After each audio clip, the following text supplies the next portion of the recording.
Bismillahirrahmanirrahim. Assalamualaikum warahmatullahi wabarakatuh. Waalaikumsalam Waalaikumsalam warahmatullahi warahmatullahi wabarakatuh. wabarakatuh. Pertama-tama saya ucapkan terima kasih kepada teman-teman yang sudah meluangkan waktunya. Langsung saja ya. Saya Nisa Almadin, rekan saya Yuli Rahmawati. Di sini kami akan mempresentasikan mengenai bagaimana Konghucu menceritakan hal-hal supranatural dengan rincian kematian, dosa, surga, dan neraka dalam perspektif Konghucu. Untuk slide pertama akan dibawakan oleh saya sendiri. Sebentar.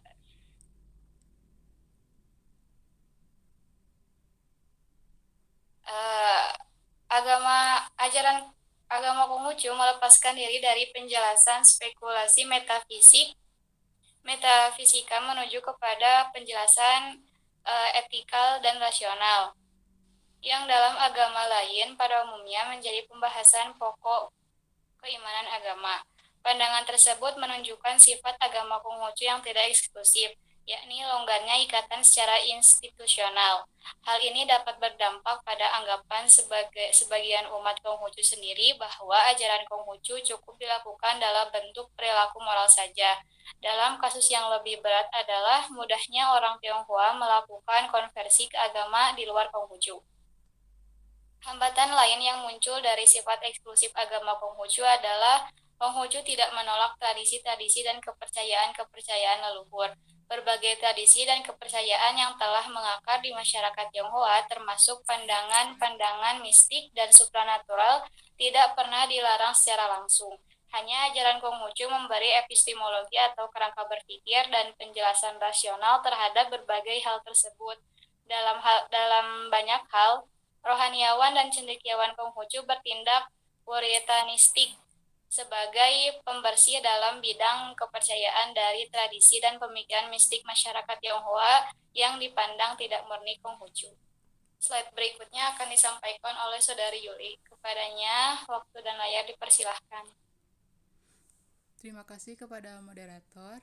Selanjutnya yaitu sebagian orang Cina menganggap bahwa hal yang supranatural dan metafisik merupakan hal yang lebih berpengaruh dalam kehidupan, sehingga mereka tidak memisahkan antara realita dan mitos yang terjadi di muka bumi. Dalam kehidupannya, mereka sangat menghormati pada suatu hal yang gaib dan tidak tampak.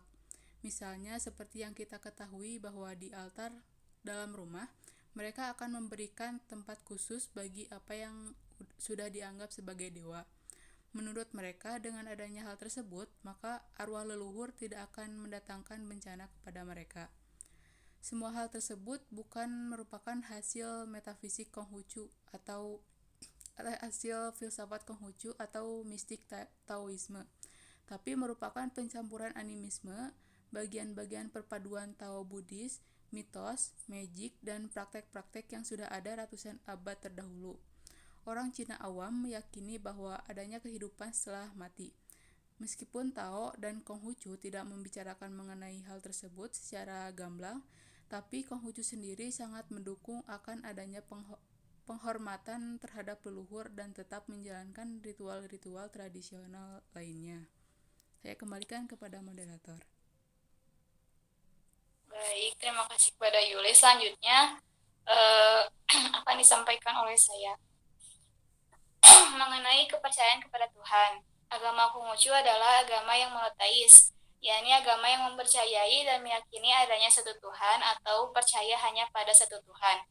Istilah Tuhan dalam agama Konghucu dinamakan Tian untuk menunjuk kepada Tuhan yang Maha Esa, bukan Tuhan sebagaimana dalam agama Kristen dan Islam. Dalam ajaran Konghucu diajarkan bahwa Tian selalu dihormati dan dipuja oleh umat manusia. Tian adalah maha sempurna dan maha pencipta alam semesta seisinya. Tian tiada diperkirakan dan ditetapkan, namun tiada satu wujud pun yang tanpa, dilihat tiada tampak, didengar tiada terdengar, namun dapat dirasakan oleh orang yang beriman. Selanjutnya, mengenai kematian dalam perspektif agama Konghucu terdapat dua istilah yang sangat populer, yaitu pacaran dan ritual. Upacara adalah kegiatan yang dilakukan secara berkelompok atau sekumpulan manusia untuk melakukan kegiatan rutin dalam memperingati hari-hari yang dinilai memiliki makna sejarah. Sedangkan ritual adalah tata cara keagamaan atau bisa disebut dengan ucapan suci. Makna kematian dalam agama Konghucu adalah menyadarkan manusia untuk tidak bersikap sombong kepada orang lain dan lebih bersikap cinta kasih kepada orang lain. Ajaran tentang kematian dalam agama Konghucu merupakan suatu ajaran yang harus ditaati oleh umatnya, karena di dalam kitab dijelaskan bahwa manusia berasal dari bumi dan akan kembali ke bumi. Dan seorang anak harus berbakti kepada orang tuanya dari ia masih hidup sampai ia meninggal. Selanjutnya akan dijelaskan oleh Saudari Yuli. Persilahkan. Baik, selanjutnya yaitu mengenai dosa. Dosa dan kejahatan lebih dilihat sebagai kacaunya harmoni segala sesuatu, khususnya relasi antar manusia. Kekacauan ini lebih disebabkan oleh keinginan-keinginan individu yang tidak dikekang bahkan dipadamkan. Jadi, dosa merupakan suatu kejahatan yang bermula dari individu. Individu adalah pusat dari hubungan yang paling mendasar, yang selanjutnya berdampak kepada keluarga, masyarakat, bahkan negara atau kekaisaran. Yang terakhir yaitu mengenai kehidupan setelah mati. Istilah surga neraka di agama Konghucu tidak dikenal, namun berkaitan dengan kehidupan setelah kematian, mereka mempercayai dengan adanya kehidupan yang paralel. Memahami paralelitas ini dijelaskan bahwa apa yang ada di dunia, maka ada juga di sana atau di akhirat. Sehingga kita mendukung keluarga yang meninggal, kita kirim misal dengan pembakaran uang atau uang akhirat, atau ada juga yang menyebutnya dengan uang dewa. Lalu ada pakaian, mainan, dan barang lainnya yang sejatinya tidak dipakai oleh orang yang hidup. Tradisi mengirimkan dukungan kepada roh yang meninggal itu secara tradisional sejak lama di zaman kerajaan di Tiongkok sana. Bahkan saat ada seseorang mati, maka keluarga dan pembantu ikut mati. Inti dari pembakaran baju dan uang serta barang lain yang tidak dipakai adalah bakti. Mereka yang berhasil jasadnya kembali ke bumi dan mendapat kebahagiaan di sana atau di surga. Sedangkan mereka yang gagal dalam rencana hidupnya akan kembali dalam kehidupan dunia dengan melalui reinkarnasi. Mungkin sekian yang dapat saya sampaikan, saya kembalikan kepada moderator. Baik, terima kasih kepada Yuli. Sekian pemaparan materi dari kami. Untuk selanjutnya, sesi tanya jawab. Dipersilahkan kepada teman-teman yang ingin bertanya. Dipersilahkan. Izin bertanya, Boleh, Lutfiana. kan dalam agama Konghucu itu tidak dijelaskan konsep surga dan neraka. Lalu bagaimana hukuman bagi orang yang sudah berbuat dosa di kehidupannya? Begitu pertanyaannya. Terima kasih. Oke, baik, terima kasih. Ditambung dulu ya pertanyaannya. Mungkin boleh buat pertanyaan selanjutnya. Dipersilahkan. Izin bertanya, Boleh, Saudari Wardah, dipersilahkan. gini, apa yang membedakan prosesi kematian atau pengurusan jenazah di Konghucu dan agama lainnya, selagi prosesi ritual dan upacara kematian tersebut terdapat pada semua agama? Terima kasih. Oke, baik, terima kasih teman-teman yang telah menyampaikan pertanyaannya. Mungkin kami minta beberapa menit untuk kami mendiskusikan pertanyaannya dan menjawab di selanjutnya.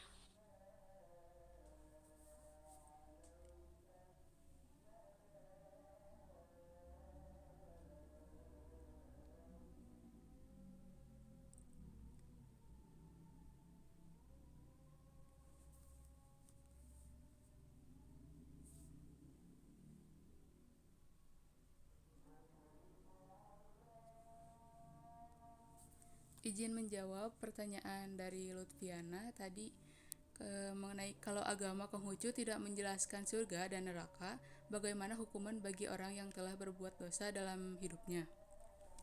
Mungkin jawabannya yaitu pada agama lain dijelaskan adanya surga dan neraka. Yang baik akan masuk surga setelah meninggal dunia, yang jahat akan masuk neraka setelah meninggal dunia. Ajaran agama Konghucu tidak secara gamblang menjelaskan surga dan neraka. Sangat berbeda dengan ajaran agama lain. Manusia yang melakukan perbuatan mulia akan mendapat berkah dari Tuhan. Dalam salam keimanan agama Konghucu ditegaskan bahwa manusia akan mendapatkan berkah dari Tuhan apabila orang itu berbuat kebajikan. Hanya dengan berbuat kebajikan, Tuhan akan mengubah nasib manusia. Yang dimaksud dengan kebajikan adalah menolong orang lain yang sedang dalam kesulitan. Neraka adalah hukuman bagi manusia setelah mati.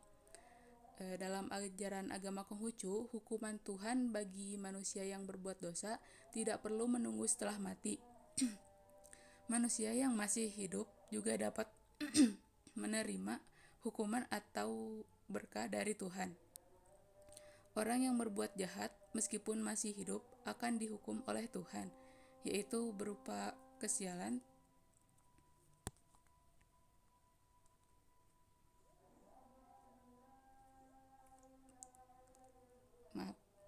Orang yang berbuat jahat meskipun masih hidup akan dihukum oleh Tuhan, yaitu berupa kesialan dan hidup sengsara. Mungkin itu yang dapat saya jawab. Mohon maaf bila kurang jawabannya. Bagaimana? Baik, terima kasih Yuli, jawabannya dapat dipahami. Terima kasih. Baik, pertanyaan selanjutnya mengenai perbedaan dari prosesi kematian di agama Konghucu. Menurut Konghucu, manusia adalah makhluk utama, karena itu harus dihormati walaupun sudah meninggal. Yang paling utama bagi umat Konghucu adalah upacara berkabung serta upacara penyajian korban. Di dalam kitab Lunyi, Konghucu berkata, di dalam upacara daripada mewah menyolok lebih baik sederhana. Di dalam upacara duka daripada melibatkan perlengkapan upacara lebih baik ada rasa sedih yang benar.